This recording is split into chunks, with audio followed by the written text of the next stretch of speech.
Om Swastiastu, selamat pagi, siang, sore, atau malam kepada kalian, mahasiswa program studi Teknik Sipil, Fakultas Teknik, Universitas Ngurah Rai, pada mata kuliah Menggambar Rekayasa Struktur Bangunan 1, bersama saya, Insinyur Ayu Putu Utari Partami Lestari, STMT. Jadi, seperti yang telah kita sepakati bersama di grup WhatsApp bahwa pada hari ini karena pelaksanaan perkuliahan yang bersamaan dengan perayaan penampahan galungan, namun distribusi materi tetap harus saya lakukan untuk minggu ini, maka kalian boleh melakukan absensi selama 24 jam satu hari ini sebagai bagian dari upaya saya menghormati pemeluk agama Hindu yang sedang merayakan Hari Raya Penampahan Galungan. Jadi selama 24 jam silahkan kalian mengerjakan pretest yang sudah ada di link Google Classroom sebagai tanda bukti pelaksanaan absensi. Setiap mahasiswa hanya boleh satu kali melakukan pretest dan apapun hasilnya akan saya anggap sebagai absen. Jadi jangan mengulang-ulang lagi melakukan pretest. Oke, jadi materi minggu ini, pertemuan ketiga, mata kuliah Menggambar Rekayasa Struktur Bangunan 1 adalah mengenai alat gambar, terutama alat gambar yang akan kalian gunakan menyalin gambar contoh bestek kalian. Setelah itu saya juga akan memberikan sedikit pemahaman mengenai skala, dan saya juga mengingatkan kalian yang belum melakukan ACC atau persetujuan atas contoh gambar yang harus kalian salin, itu sebaiknya segera untuk mencari ACC dari saya, sebab kalian sudah terlambat 1 minggu atau lebih dari teman-teman kalian yang sudah di ACC gambarnya. Jadi waktu kalian makin pendek untuk menyalin. Harus segera diasistensikan, harus segera dicarikan contoh gambar besteknya. Hal itu agar kalian nanti pada saat asistensi atau pada saat pengumpulan akhir pada akhir semester, kalian tidak kelabakan, tidak kerepotan karena sudah dari awal sudah disampaikan sudah harus mulai menyalin contoh bestek tersebut. Oke, kita mulai saja. Jadi, ketika kalian menggambar, kalian tidak melakukan deskripsi, tetapi kalian menggambar itu adalah melakukan kegiatan yang mungkin saja dibaca atau dipersepsikan berbeda oleh orang lain. Supaya hal tersebut tidak terjadi, maka kalian wajib mengetahui norma dan standar dalam menggambar, terutama dalam menggambar teknik. Standar dan norma inilah yang disepakati orang-orang sebelum saya, orang-orang sebelum kamu, dan itulah yang digunakan oleh praktisi di lapangan atau akademia seperti saya untuk mengajarkan keahlian, keilmuan yang saya ketahui mengenai standarisasi dan normalisasi ini. Wajib kalian tahu agar pemahaman kalian mengenai simbol, mengenai notasi, mengenai cara menggambar ini dibaca sama oleh orang lain di luar daripada orang yang menggambar. Pakar atau badan-badan yang telah menetapkan standarisasi sebelum kita itu adalah ISO, International Organization of Standardization, atau badan standar-standar nasional. Misalnya di Jerman, di Belanda, di Jepang, bahkan di Indonesia. Semuanya punya standar sendiri, dirangkum dan rata-rata menyatakan hal yang sama. Kalau di Indonesia disebut dengan SNI ya, Standar Nasional Indonesia. SNI ini juga mengatur mengenai tata cara menggambar. Dan sebagian besar kita pelajari di kedua mata kuliah menggambar, baik menggambar 1 maupun di menggambar 2. Kemudian ada standarisasi alat gambar.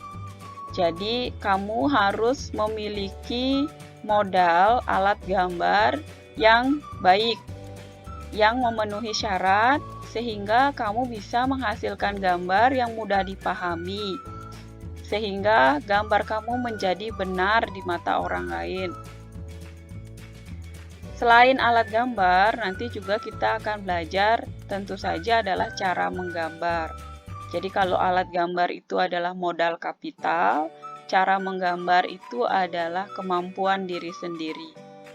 Kemampuan untuk belajar, nah itu yang sulit ya. Kalau modal kapital itu bisa-bisa saja, tetapi kalau dari diri kamu sendiri kamu tidak mau belajar menggambar yang betul, ya maka akan sulit. Alat gambar yang pertama adalah kertas gambar. Untuk menggambar teknik, kertas gambar yang digunakan adalah kertas putih. Jadi bisa berupa kertas pada larang atau HVS atau kertas manila, ataupun kertas kalkir untuk gambar yang sifatnya adalah gambar akhir. Kertas pada larang itu contohnya ada pada kertas uang, jadi dia lebih tipis daripada kertas manila, tetapi sama-sama tidak tembus pandang.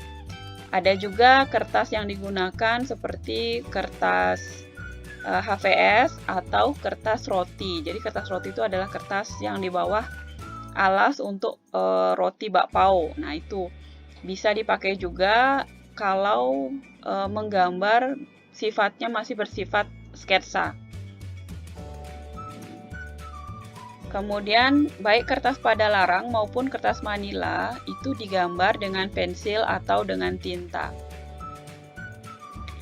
Sedangkan kertas kalkir itu adalah kertas yang tembus cahaya atau transparan dengan finishing tinta. Boleh didahului dengan pensil. Alasan kenapa kertas kalkir itu tembus pandang itu adalah agar mudah menjiplak. Jadi kadangkala tidak perlu pensil, langsung saja dijiplak di atas kertas HVS atau pada larang. Sedangkan penggandaan kertas kalkir berbeda dengan kertas pada larang atau kertas manila itu dilakukan dengan light drag atau cetak biru. Kemudian ukuran kertas. Jadi kertas yang umum kalian ketahui misalnya itu adalah kertas berukuran A5, itu dipakai untuk binder biasanya, binder loose leaf ya. Kemudian ada 2 kalinya kertas A5, itu adalah kertas A4. 2 kalinya kertas A4 adalah kertas berukuran A3. Kertas A3 yang dikumpulkan berdempetan akan menjadi kertas berukuran A2, dan kertas A2 yang dikumpulkan dengan temannya, kertas A2 juga akan menjadi kertas A1. Sehingga kertas A1 berdampingan dengan kertas ukuran A1 akan menjadi kertas berukuran A0. Dengan prinsip seperti ini, kamu seharusnya memiliki pemahaman bahwa 2 buah kertas A4 jika diposisikan, dia bisa menghasilkan kertas A3. Begitu juga dengan sebaliknya. Seandainya kamu tidak punya kertas A4 tetapi di rumah ada kertas A3, ya tinggal dibagi 2 saja, akan menjadi seukuran kertas A4. Ini adalah garis pinggir dari sebuah bidang gambar. Pada umumnya yang di sebelah kiri itu harusnya lebar, karena dia nanti akan disisakan untuk menjilid. Begitu juga dengan tugas kalian. Jadi dia dibuat lebih lebar dibandingkan sisi kanan atau sisi atasnya, agar pada saat pengumpulan gambar kamu tidak terlalu dekat dengan staples ya, dengan jilidan. Kemudian ada etiket atau kepala gambar. Mengenai etiket atau kepala gambar, jadi minggu lalu sudah saya sampaikan mengenai template atau apa saja yang harus kalian isi nanti di kop atau kepala gambar ini.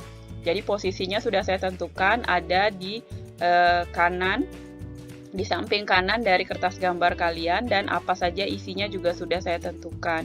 Silakan nanti digunakan template itu dan dilengkapi pada saat pengumpulan tugas. Jadi definisinya kepala gambar atau etiket itu adalah keterangan dari gambar, dan umumnya dia isinya itu tergantung kebutuhan, tidak mutlak seperti itu, tetapi rata-rata isinya menjelaskan mengenai gambar tersebut. Untuk etiket atau kepala gambar di menggambar rekayasa struktur bangunan 2 nanti itu juga sama. Dan saya ingatkan sekali lagi, untuk menggambar rekayasa struktur bangunan 2 kalian sudah harus berkemampuan AutoCAD. Jadi bagi kalian yang belum mampu, belum tahu apa itu AutoCAD, saya menyarankan mulai dari sekarang kalian belajar atau beli buku atau mau les silahkan, karena nanti di menggambar rekayasa struktur bangunan 2 saya tidak bertanggung jawab untuk mengajarkan kamu mengenai AutoCAD. Saya hanya berkewajiban untuk memberikan pemahaman mengenai tata cara menggambar teknik dengan AutoCAD, itu saja. Jadi jangan mengharapkan saya akan ngajarin kamu komen atau perintah-perintah dalam AutoCAD, cara narik garis lurus dan seterusnya. Harapan saya mulai dari semester 1 kalian sudah harus bisa AutoCAD. Oke, kita lanjut. Kemudian alat gambar yang kedua yang tidak kalah penting dari kertas gambar itu adalah pensil. Ya, media untuk menggambar sudah, dan sekarang alatnya apa? Jadi kalau kamu perhatikan ada ukuran-ukuran inti pensil kayu juga ataupun pensil mekanik itu punya ketebalan yang berbeda-beda. Ada yang ditulis H, ada yang ditulis B, ada yang ditulis HB, ada artinya berbeda-beda. Seperti pada gambar saya, bahwa ukuran pensil ya, yang 8B tentu saja berbeda dengan yang 6H. Kehitaman dari inti pensilnya. Jadi mungkin kalian familiar dengan pensil 2B untuk ujian, atau HB masih bisa dipakai ya. Jadi kalau kalian punya pensil mekanik, saya akan menyarankan kalian untuk menggambar dengan pensil mekanik. Jadi beli isian pensil paling tidak punya 2. Isian pensil yang 2B ataupun yang lebih tipis dari itu, bisa HB. Jadi kamu sebaiknya punya 2 pensil mekanik, sebab memiliki isi dari pensil yang berbeda-beda. Kalau punya 1 sebenarnya tidak apa-apa juga, tetapi cara kamu menggambar agar bisa menghasilkan garis yang berbeda ketebalannya. Jadi bisa pensilnya bisa ditebalkan atau bisa berdirikan sehingga hasilnya menjadi lebih tipis. Sebab pada menggambar teknik akan ada garis-garis yang lebih tebal dibandingkan garis-garis yang lainnya. Jadi tidak semua gambar kamu itu memiliki garis yang sama tebalnya. Kalian juga sebaiknya menginvestasikan 1 buah pensil kayu tetap memiliki satu buah pensil kayu untuk pembayangan nanti. Jadi untuk bayangan, terutama pada side plan, bayangan atap dan bayangan pohon, agar lebih mudah, saya menyarankan menggunakan pensil kayu saja, jadi dia lebih tebal. Kalau kalian lebih nyaman dengan menggunakan pensil kayu, saya juga tidak menghalangi kalian, tidak melarang. Silahkan saja pakai pensil kayu untuk terus menggambar, tetapi pastikan bahwa ujung dari pensil kayu kamu selalu tajam. Jadi diserut terus ya. Kalau misalnya sudah tumpul ya jangan dipakai, apalagi kamu tidak punya penggerot yang bagus, jadi pakainya malah pakai silet segala macam, sehingga ujungnya itu bisa tebal. Kalau ujung pensil kamu tebal, kamu akan sulit untuk menggambar sesuai dengan kaidah teknik yang tadi saya sudah bilang, bahwa ada bagian-bagian dari menggambar yang lebih tebal dibandingkan yang lain. Jadi misalnya garis untuk furniture itu paling tipis dibandingkan garis untuk menulis notasi dari ruang misalnya. Gitu ya. Jadi tidak ada yang sama tebal sebenarnya pada gambar itu. Investasi yang ketiga mengenai peralatan gambar yang tidak kalah pentingnya juga itu adalah penggaris. Jangan sampai mahasiswa teknik tetapi tidak punya penggaris di rumah ya, baik penggaris lurus maupun penggaris segitiga. Khusus untuk menggambar rekayasa satu semester ini, saya merekomendasikan kamu punya dua-duanya, baik penggaris lurus maupun penggaris segitiga. Saya sudah pernah bilang bahwa penggaris lurus yang kamu punya itu sebaiknya berukuran panjang, lebih panjang dari ukuran A3, ukuran kertas A3 ya, panjang yang paling panjang yaitu sekitar 42. Maka saya sarankan kamu punya penggaris yang berbahan plastik, ukuran panjangnya sekitar 40 sampai 50. Kamu juga boleh punya satu penggaris plastik lagi yang lebih pendek agar lebih mudah untuk berpindah-pindah, yang 30 cm bisa. Jangan pakai penggaris adik kamu ya yang pendek-pendek, yang 15 cm atau bahkan yang 10 cm itu tidak layak untuk dipakai untuk menggambar bestek. Harus punya investasi penggaris. Kemudian penggaris yang kedua itu adalah penggaris segitiga. Ini juga tidak mahal-mahal amat deh ya. Ini boleh pakai penggaris yang kecil saja. Dan tujuan dari kamu punya penggaris segitiga ini sebenarnya adalah untuk mengukur sudut salah satunya. Kalau seandainya kamu tidak punya penggaris segitiga juga tidak apa-apa. Tetapi harapan saya kamu mampu mengukur sudut. Misalnya sudut 45. Pakai hitungan Pitagoras untuk mencapai sudut 45 juga nggak apa-apa. Tidak mengharuskan itu, tetapi penggaris panjang paling tidak punya satu gitu ya, boleh lah. Untuk penggaris segitiga boleh punya, boleh tidak, tetapi kalau tidak punya, saya harap kalian mampu untuk mengukur sudut itu saja. Pakai sinkos dan lain sebagainya. Nah, investasi yang berikutnya adalah jangka. Jangka ini dipergunakan ketika membuat garis maya dari bukaan pintu. Jadi di menggambar rekayasa struktur bangunan 1, saya tidak memperbolehkan kalian untuk menarik garis maya bukaan pintu dengan garis lurus. Ya. Tidak saya perkenankan, harus berbentuk bulat seperempat lingkaran yang dibantu dengan jangka. Jangka ini juga boleh jangka yang murah saja, yang warna-warni tidak apa-apa asal dia berfungsi dengan baik. Ya, ingat itu, tidak boleh menarik garis Maya, bukaan pintu dengan garis lurus, harus dengan bentuk seperempat lingkaran ya. Kemudian yang kelima ini adalah rapidograf atau tinta, dan ini adalah opsional.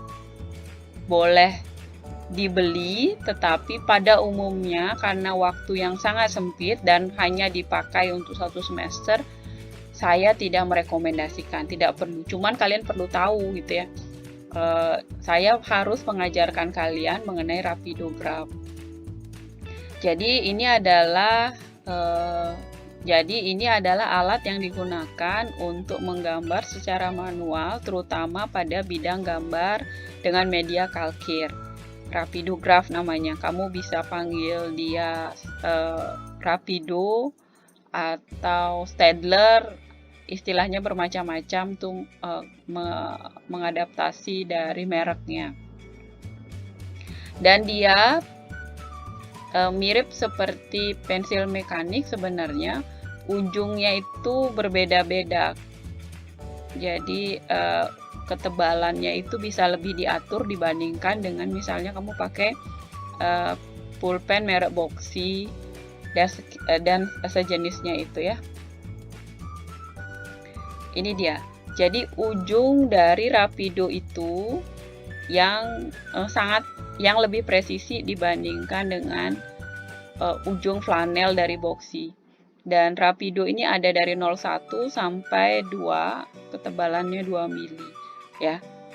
Harganya lumayan mahal dan agak sulit sekarang ditemui karena orang-orang sekarang menggambar dengan AutoCAD, jadi sudah mulai langka. Tidak perlu dibeli, cuman kalian perlu tahu. Ini juga pewarnaannya, warnanya juga menentukan, warna ini menyimbolkan dari ketebalan ujungnya.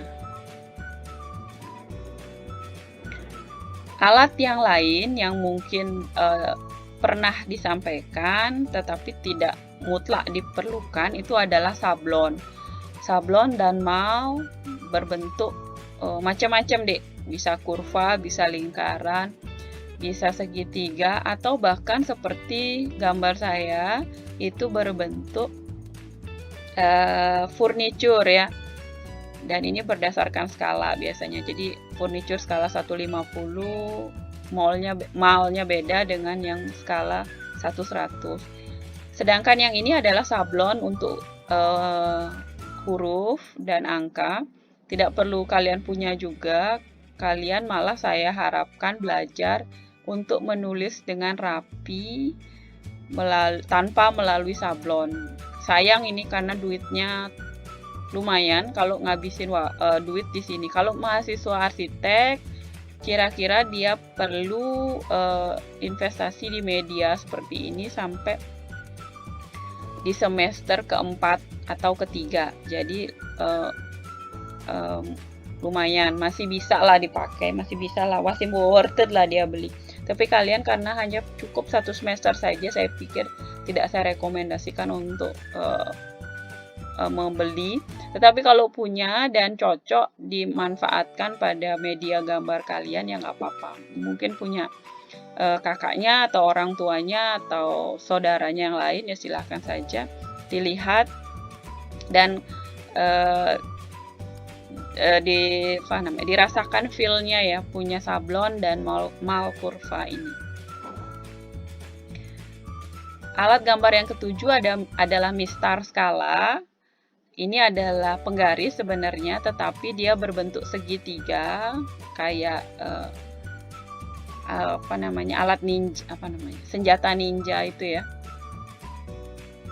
penampangnya, dan dia itu menunjukkan skala. Jadi angka di sini menunjukkan skala 1 berbanding 5, sedangkan angka di bawahnya menunjukkan skala 1 berbanding 500. Ini juga lumayan harganya dan kadang-kadang dipakai untuk menentukan apakah penggambaran kamu betul atau tidak. Tapi kalau orang tua kamu punya misalnya punya yang ini atau ketemu misalnya dan kamu ada uang mau pakai, males mikirin soal skala ketika kamu menyalin gambar ya nggak apa-apa, boleh punya. Kalau enggak juga nggak apa-apa, Kalau nggak punya, bahkan kamu otak kamu akan terlatih nanti mengetahui soal skala, belajar menghitung skala.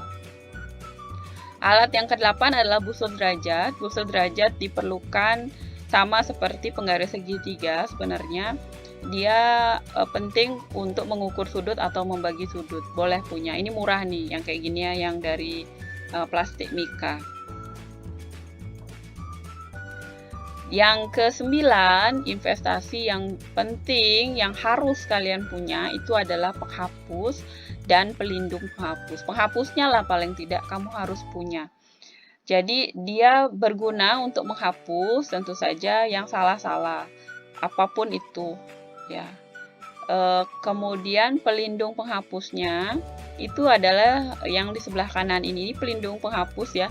Jadi dia berbentuk lembaran besi tipis yang lubang-lubang seperti ini, dan lubang-lubangnya inilah nanti yang kalian taruh di tempat-tempat yang kalian mau hapus. Jadi kadang-kadang kan kalau kalian mau menghapus, kehapus yang lain ya, sekitarnya tuh jadi terhapus gitu, padahal kalian maksudnya cuma menghapus sedikit saja. Pelindung penghapus inilah yang membantu kalian menentukan mana daerah-daerah yang kamu hapus, mana yang tidak. Jadi tinggal geser pelindung penghapus ini di atas dari garis atau objek yang kalian ingin hapus, kemudian pakai penghapus, dan yang tidak kena akan aman. Nah, pelindung penghapus ini saya pikir sulit didapatkan saat ini karena yang saya punya, pelindung penghapus yang saya punya itu saya beli bersamaan dengan satu set Rapido waktu itu, dapat bonus pelindung penghapus. Kalau nggak ada juga nggak apa-apa, yang penting kalian rapi saja menghapusnya. Nah, kemudian ini yang sangat opsional, ini adalah meja gambar dan mesin gambar, terutama mesin gambarnya, nggak perlu punya karena cuma 1 semester. Anak arsitek yang 4 semester pun tidak perlu punya mesin gambar lagi. Tetapi kalian perlu punya alas gambar atau tempat menggambar, sebaiknya adalah sebuah meja dan kursi. Dan untuk menggambar, ukurannya harusnya lebih besar daripada kertas gambar kamu. Jadi dia harus cukup besar. Bisa memakai, misalnya kalau kalian ngekos gitu, daripada punya meja besar-besar nanti juga pindah kos, beli saja meja gambar untuk melukis anak-anak seperti itu juga cukup. Atau kalian yang suka pindah-pindah, misalnya kerja kelompok di tempat teman, kalian bisa beli triplek atau cari triplek yang permukaannya rata, rapi, berukuran 40 x 60, dan itu kalian bisa bawa pindah-pindah, misalnya pindah ke kos teman atau ke rumah teman supaya tidak merepotkan temannya ketika bekerja kelompok pakai alas gambar itu gitu ya. Saya biasanya bawa alas gambar itu dulu waktu saya sarjana S1, dijepit di atas di belakang punggung, kemudian dan baru saya taruh tas saya, tas gendong saya, dan bisa langsung gitu, jalan, bisa pindah-pindah, lebih mudah lah pindah pada waktu itu. Kalau zaman dulu kan mungkin meja gambar lukis anak itu belum ada, jadi saya pakai triplek seperti itu. Kalau mau pakai meja lukis anak untuk pindah-pindah kos juga nggak apa-apa. Oke, ini ya saya kewajiban, walaupun ini pengetahuannya sudah jadul, ada 2 jenis mesin gambar. Oke, jadi ada 2 mesin gambar. Walaupun ini pengetahuannya jadul, sudah lama, tetapi saya wajib untuk memberitahukan kalian mengenai teknologi yang saya dulu gunakan. Itu adalah mesin gambar. Ini yang sebelah kiri adalah mesin gambar tracer, dan yang sebelah kanan ini adalah bandul gitu ya. Jadi kedua mesin ini sama-sama fungsinya untuk membantu para desainer zaman dulu ya untuk membuat gambar. Mesin gambar ini ada penggarisnya, dan kalau yang tracer itu lurus ya, ke kanan ke kiri. Kalau yang bandul ini lebih fleksibel karena ada sikunya. Nah, kemudian ini opsional juga, ini adalah mesin ciplak ya, atau blat. Nah, kemudian kalau saya dulu arsitek di Udayana, saya banyak menggambar secara manual, kemudian banyak kali asistensi, sehingga untuk mempercepat pekerjaan saya biasanya melakukan penciplakan gitu ya. Dan penciplakan dalam taraf tertentu ini tentu tidak saya masalahkan, asalkan bertanggung jawab gitu. Kalau cuman sebatas menjiplak logo Ngurah Rai misalnya boleh, kalau sebatas menjiplak Pulau Bali, walaupun seharusnya kalian sudah hafal bentuk Pulau Bali, ya nggak apa-apa, boleh dipakai. Yang lain tidak saya sarankan karena menjiplak ini pada akhirnya itu menurunkan kemampuan kalian, gitu ya. Jadi kemampuan kalian untuk melakukan skala, menentukan skala dan lain sebagainya berkurang. Ini standarisasi huruf dan angka pada kop kalian, misalnya pada huruf dan angka yang paling banyak digunakan. Saya membuat kolom kotak untuk angka itu rata-rata 1 cm. Jadi kalian harus melakukan proporsional, harus mencari proporsi yang tepat agar ketebalan dari huruf dan angka kalian tidak terlalu kecil atau tidak terlalu besar. Ya. Jadi saya sarankan mungkin di sekitar 5 sampai 7 mili ketebalan dari hurufnya. Kemudian untuk menggambar teknik, kalian harus menarik 3 garis bantu ya. Garis bantu ini harus lebih tipis daripada huruf angka atau hurufnya. Dan itu harus dilakukan. Jadi kamu kalau untuk menggambar teknik tidak boleh menulis secara bebas gitu. Tidak ada garis bantunya.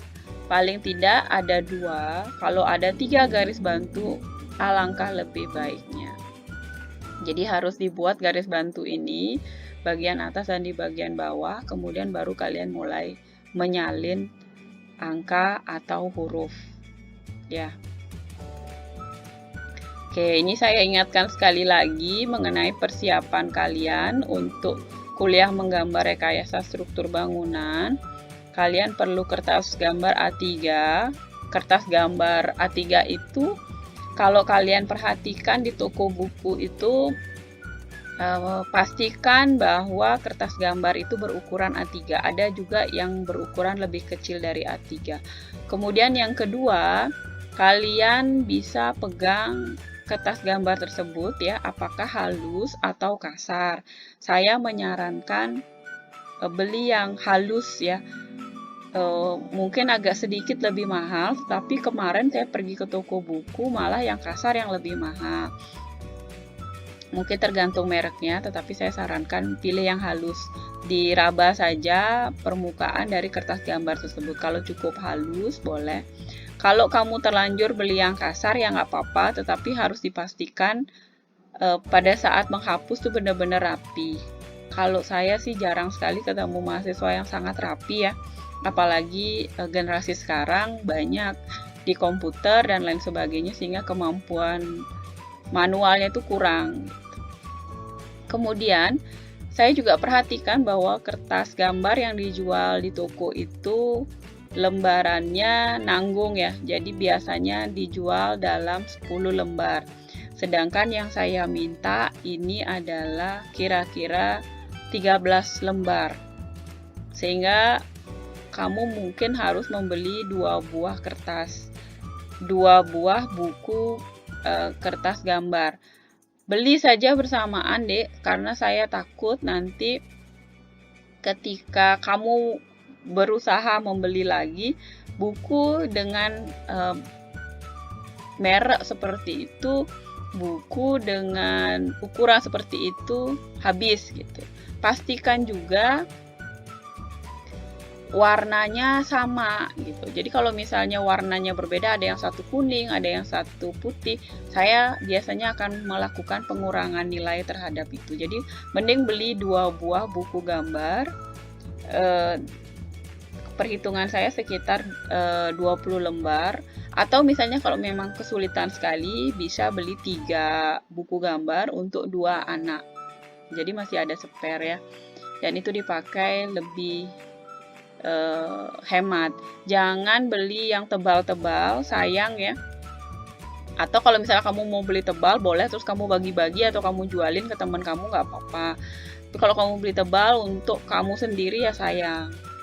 Jangan beli yang ada bindernya, jadi berlubang dia. Merek-merek tertentu ada bindernya untuk buku gambarnya di sebelah kiri dari buku atau di bagian atas. Kalau kamu beli yang seperti itu, kamu harus potong lagi, jadi harus rapi potongannya, sehingga ukuran kertas kamu akan menjadi lebih kecil daripada A3. Saya sarankan kamu beli buku kertas gambar A3 biasa saja, tidak ada yang bindernya, tidak perlu yang berlubang. Atau malah kamu pergi ke tukang kertas, beli HVS Manila warna putih ukuran A3 gitu ya. Kalau dulu waktu saya arsitek, saya belinya di situ, di tukang cetak biasanya saya beli. Tapi kalian cukup kertas gambar saja.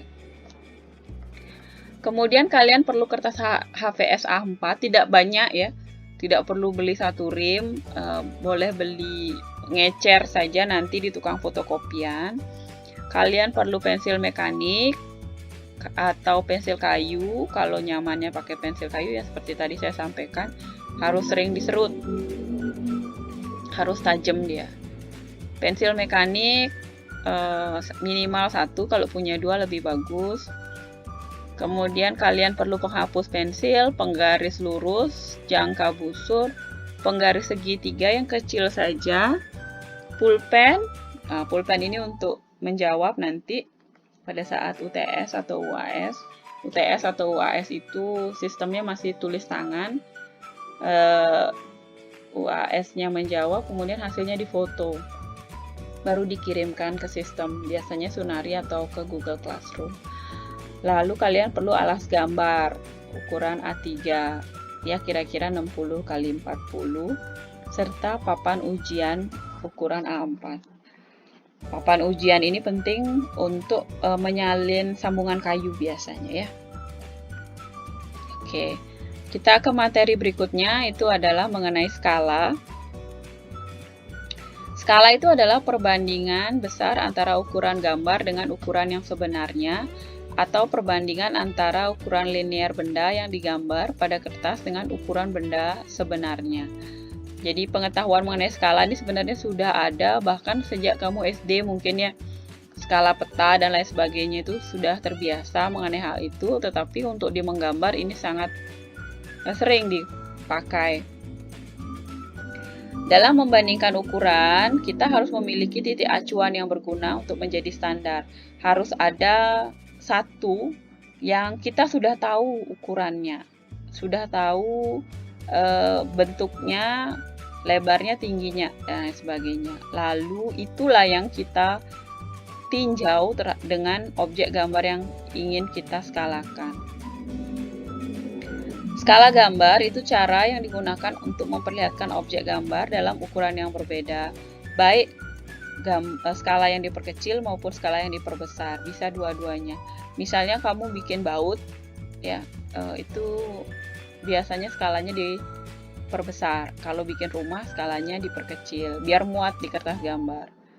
Kalau baut biar kelihatan mesin diperbesar biasanya skalanya 200 banding 1, 500 banding 1. Kalau skala gambar 1 berbanding 200, 1 berbanding 500. Walaupun objek pada bidang gambar ukurannya berbeda dengan acuan, tetapi tidak mengubah informasi keterangan dengan objek sebenarnya dengan skala. Skala gambar memiliki tujuan memperkecil atau memperbesar ukuran objek di atas bidang gambar. Sedangkan fungsinya agar mempermudah membuat gambar sehingga gambar tersebut proporsional besarnya di bidang gambar. Tidak terlalu besar, tidak terlalu kecil pada bidang gambar kamu, sehingga penting bagi kamu untuk menentukan skala yang tepat. Jenis-jenis skala berdasarkan titik acuannya itu adalah yang pertama skala umum. Skala umum ini yang biasa kita pakai ya, skala 1/100, 1/200 dan seterusnya. Skala umum ini adalah skala yang relatif terhadap benda-benda yang ada di sekitar lingkupnya. Skala umum ini adalah skala dengan satuan panjang, misalnya milimeter, sentimeter, desimeter, meter, dan sebagainya, untuk menentukan ukuran benda atau objek yang akan dipindahkan. Satuan panjang yang dijadikan acuan ini berbeda-beda tergantung skala umum tersebut digunakan untuk apa dan oleh siapa. 1/100, 1/200, ini yang paling umum lah kita pakai. Skala 1/100 artinya setiap 1 cm pada gambar kamu mewakili 1 meter atau 100 cm. Biasa digunakan pada gambar teknik, contohnya denah rumah, tampak rumah, atau potongan, dan seterusnya. Ada juga skala 1/1000 untuk peta biasanya, kontur tanah, gedung bertingkat yang tinggi, dan lain sebagainya.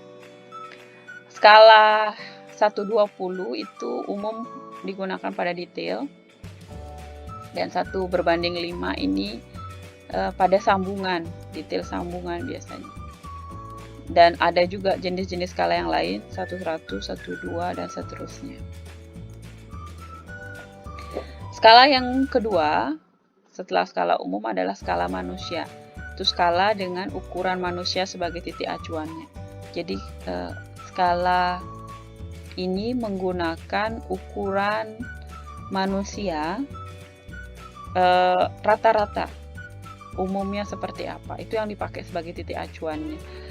Terjadi pada gambar-gambar yang biasanya adalah gambar sketsa atau gambar 3 dimensi, seperti pada gambar di bawah ini, sehingga orang bisa membayangkan ukuran dari bangunan tersebut dibandingkan dengan manusianya. Kalau saya secara sederhana juga menggunakan skala manusia ini, misalnya pada tampak, ya saya pasti minta di tampak kalian itu ada manusia, ada mobil, begitu juga pada side plan dan lain sebagainya.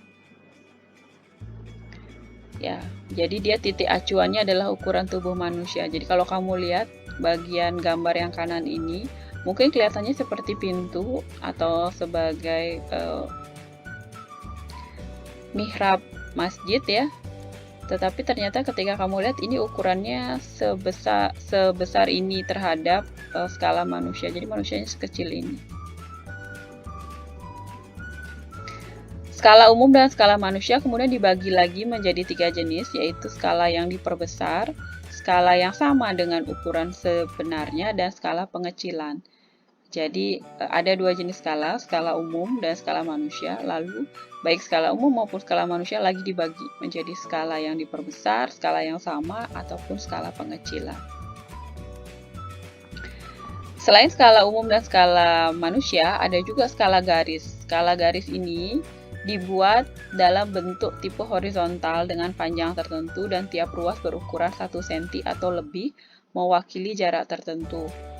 Umumnya digambarkan pada gambar peta.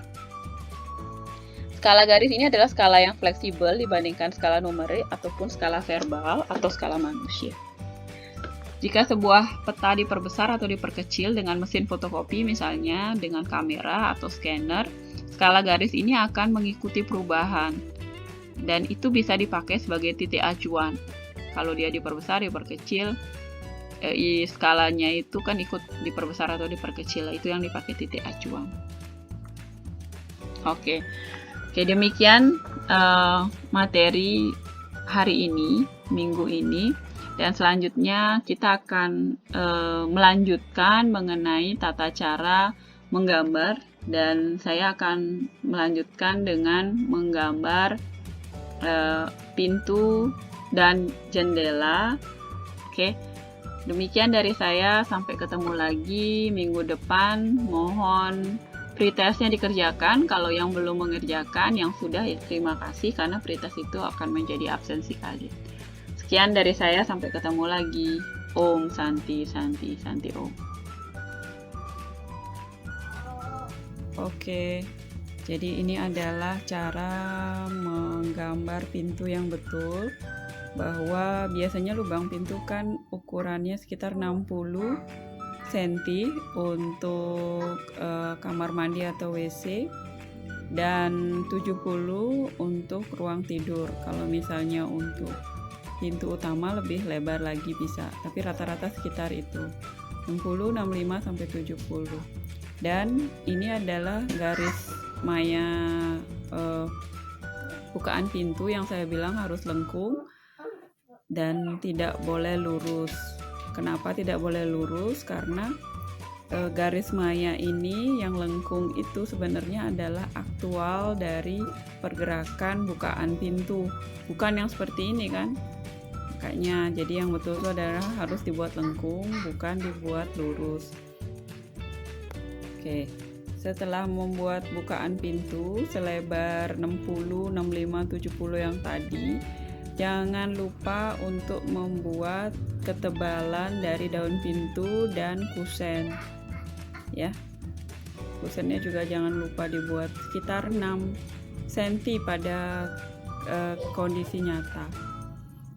Kemudian kita beralih ke simbol dari jendela, yaitu ada sama seperti pintu, dia punya kusen, kemudian di tengah-tengah itu ada garis nyata. Sedangkan kalau ventilasi garisnya putus-putus. Lebarnya juga tergantung kebutuhan, sekitar 60 sampai 70. Kemudian dia biasanya ada lagi satu lagi ya, dua hadap-hadapan, samping-sampingan. Jadi seperti itu. Kemudian simbol untuk batu bata ya, seperti ini. Jadi dinding kamu tidak boleh diblok, harus dibuat dengan simbol seperti ini. Dua garis yang mendekat, dekat, kemudian ada jaraknya, kemudian dekat lagi dan ada jaraknya. Jadi ini adalah garis tembok, garis plasteran ya, dan acian, kemudian ini garis batanya. Lalu untuk simbol yang terakhir, ini adalah simbol untuk di kamar mandi atau waterproofing, disebut sebagai trasram. Simbolnya seperti ini, simbol dalam temboknya. Jadi dia saling bersilangan. Dan ini adalah lambang dari dinding kamar mandi kamu nanti di keempat sisinya. Oke, demikian dari saya, mudah-mudahan terinspirasi. Terima kasih.